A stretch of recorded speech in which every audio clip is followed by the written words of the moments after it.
Sastra channel நேயர்களுக்கு நமஸ்காரம். அனுதினம் ஆனந்தம் நிகழ்ச்சியில் உங்கள் அனைவரையும் சந்திப்பதில் மிக்க மகிழ்ச்சி.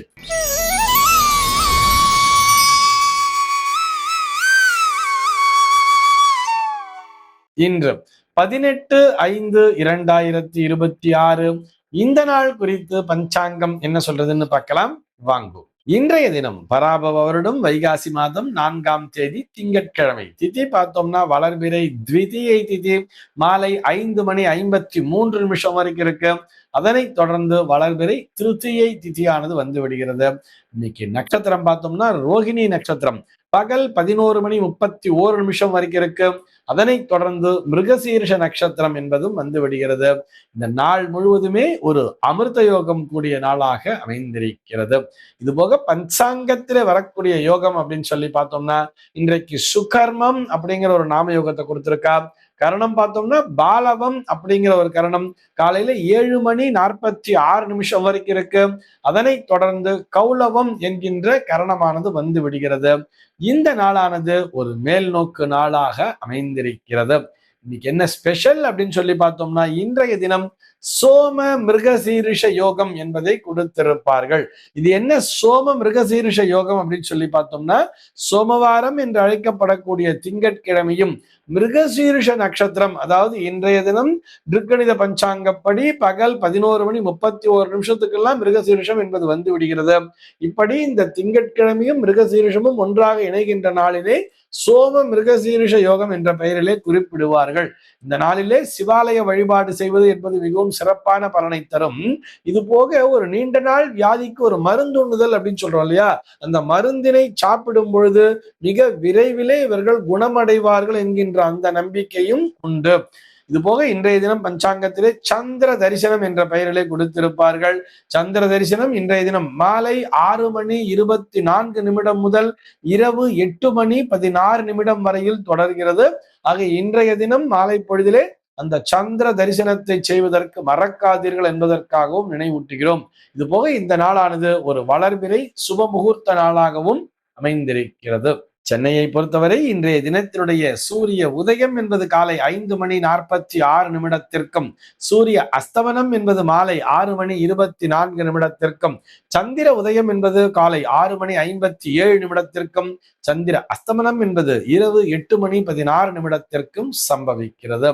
நல்ல நேரம் பார்த்தோம்னா இன்றைய தினம் மதியம் 12:15 முதல் 1:15 வரையிலும், மதியம் 3 முதல் மாலை 4 வரையிலும் நல்ல நேரமே. சென்னையை பொறுத்தவரை இன்றைய தினத்தினுடைய ராகு காலம் என்பது காலை 7:21 முதல் 8:55 வரையிலும், யமகண்டம் என்பது பகல் 10:30 முதல் மதியம் 12:05 வரையிலும், குளிகை காலம் என்பது மதியம் 1:40 முதல் 3:14 வரையிலும் சம்பவிக்கிறது. தினாந்தம் பார்த்தோம்னா இன்றைய தினம் இரவு 1:30 கொடுத்திருக்கா. சூலம் பார்த்தோம்னா இன்றைக்கு கிழக்கே சூலம் காலை 9:08 வரையில் அந்த சூல தோஷம் என்பது உண்டு.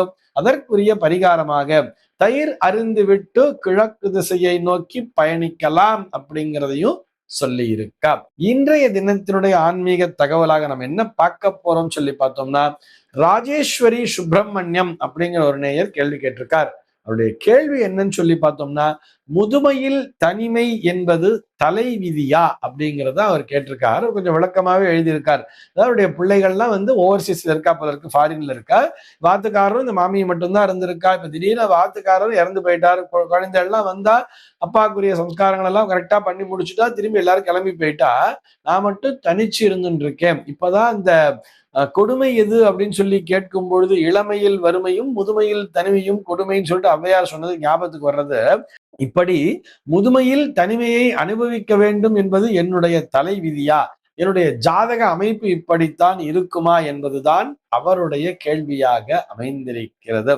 இதுல நிறைய விஷயங்களை ஆராய வேண்டி இருக்கிறது. அதாவது இதுல நம்முடைய ஆசை தானே, நம்முடைய பிள்ளைகள் நல்லபடியாக படிக்க வேண்டும், அவர்கள் நன்றாக படிச்சா கூட ஏன் இந்த ஊர்லயே வேலை பார்க்கலாம் இல்லையா, இதனை விடுத்து அவர்கள் அமெரிக்கால தான் போய் வேலை பார்க்கணும், லண்டன்ல தான் போய் வேலை பார்க்கணும், ஓவர்சீஸ்ல வேலை பார்த்தாதான் பெருமை நினைச்சுண்டு நம்ம தானே அவளை அங்கெல்லாம் அனுப்பிச்சிருப்போம். அங்க போய் அங்க வேலை பார்க்கும் பொழுது அங்கிருந்து இங்கே வருவதற்கு எப்படி மனம் வரும்? இன்னொன்னு, அங்கிருந்து இங்க வந்தா கூட இங்க வேலை கிடைக்கணும் இல்லையா?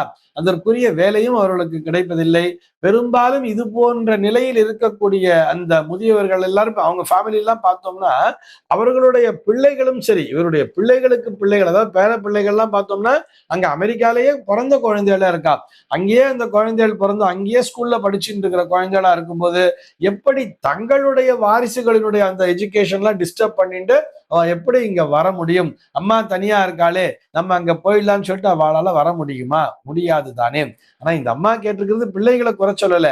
இது என்னுடைய தலைவிதியா, என்னுடைய ஜாதக பலனா அப்படின்னு சொல்லி கேட்கிறா. அது போன்ற ஒரு சில ஜாதகங்களும் உண்டு. அந்த ஜாதகங்கள்ல பார்த்தோம்னா பிள்ளைகள் அமெரிக்கால தான் இருக்கணுங்கிற அவசியம் இல்லை. இங்க பக்கத்திலே அமிஞ்சு கரையிலேயே இருந்தா கூட இந்த அம்மா பாட்டியும் தனியா தான் இருந்துட்டு இருப்பா. அந்த பிள்ளைகள் தனி குடுத்தனம் என்பதை சென்றிருப்பார்கள். சென்னையிலே இருந்தா கூட சொல்றேன். சென்னையில ஒரு பகுதியில் அந்த பிள்ளைகள் இருப்பா, இன்னொரு பகுதியில் அந்த அம்மா பாட்டி தனிச்சு இருந்துட்டு இருப்பா. இப்படி இருக்கக்கூடிய குடும்பங்களையும் பார்க்கிறோம் அல்லவா? இவர்களுடைய ஜாதகம் அப்படின்னு எடுத்துக்கும் பொழுது ஜாதகத்திலே 5ஆம் பாவக தொடர்பு எப்படி இருக்கிறது என்பதை பார்க்க வேண்டும். இவர்களுடைய ஜாதகத்திலே 5ஆம் பாவக அதிபதி போய் 12ல இருக்கார், 5ல எந்த கிரகமுமே இல்லைன்னு சொன்னா, அப்போ இந்த குழந்தைகளானவர் இவர்களை விட்டு சற்று விலகித்தான் இருப்பார்கள்ங்கிற மாதிரி இருக்குது. அதே மாதிரி பிள்ளைகளுடைய ஜாதகத்திலும் சரி, 4ஆம் பாவகம் என்பது தாயாரை பற்றி பேசும், 9ஆம் பாவகம் என்பது தகப்பனாரை பற்றி பேசும்.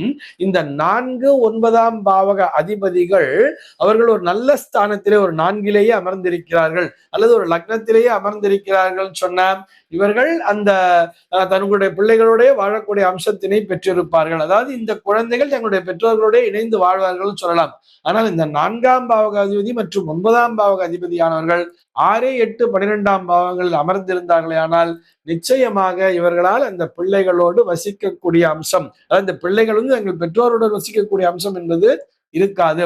நிறைய பிள்ளைகள் பார்த்தோம்னா பார்க்கலாம், இந்த பேரண்ட கூட சொல்லுவா, அவன் சின்ன வயசுலயே ஸ்கூலுக்கே ஹாஸ்டலுக்கு போயிட்டான். நாங்க 10th அவன் ஒரு ரெசிடென்சியல் ஸ்கூல் போர்டிங் ஸ்கூல்ல தான் படிக்க வச்சோம். அதுக்கப்புறம் +1 +2 அதே ஸ்கூல்ல படிச்சான். அதுக்கப்புறம் காலேஜுக்குன்னு சொல்லி ஹாஸ்டலுக்கு போயிட்டான். அங்கிருந்து பிஜின்னு சொல்லி ஓவர்சீஸ்க்கு போனா. அதுக்கப்புறம் வந்தான், கல்யாணம் பண்ணும், திரும்பி அங்க போயிட்டான். அவன் அந்த 10th ஸ்டாண்டர்டுக்கு முன்னாடி எங்க கூட வசிச்சதோட சரி. அதுக்கப்புறம் நாங்க அவனை வருஷத்துக்கு ஒரு தடவை தான் பாக்குறோம்னு சொல்லக்கூடிய அந்த பேரண்ட்ஸ் இருப்பா. பெற்றோருடைய ஜாதகங்கள் அந்த 5ஆம் பாவகம் என்பது சற்று விலகி இருக்கும். அந்த 5ஆம் பாவக அதிபதி என்பது ஒரு 6, 8, 12ஆம் பாவகத்தில இருக்கும். அதே மாதிரி இந்த பிள்ளைகளுடைய ஜாதகத்திலையும் அந்த 4 மற்றும் 9ஆம் பாவக அதிபதிகள் சற்று பலவீனப்பட்டு இருப்பார்கள். இந்த மாதிரி இருக்கிறவர்களுக்கு தலைவிதின்னு சொல்லலாம். ஆனால் மற்றவர்களுக்கு அது போல் அல்ல. இது காலதேச வர்த்தமானம் தான். நிறைய குழந்தைகள் இன்னைக்கு ஓவர்சீஸ்ங்கிறது போயிடுறா. ஆனா அந்த குழந்தைகளுடைய ஜாதகத்துல பார்க்கும்போது 4ஆம் பாவகாதிபதி 9ஆம் பாவகாதிபதி பலமா தான் இருப்பா.